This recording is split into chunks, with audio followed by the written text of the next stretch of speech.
วันเสาร์วันที่14 กุมภา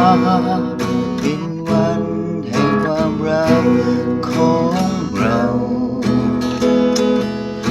14 กุมภาเป็นวันที่ดีเราสองคนอยู่กันครบ10 ปี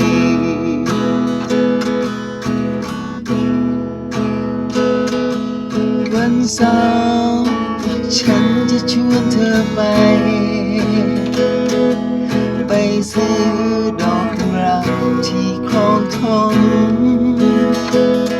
ตกเที่ยงคืนฉันจะพาเธอไปดูไดโนเสาร์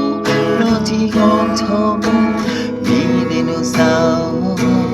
หลายล้านตัว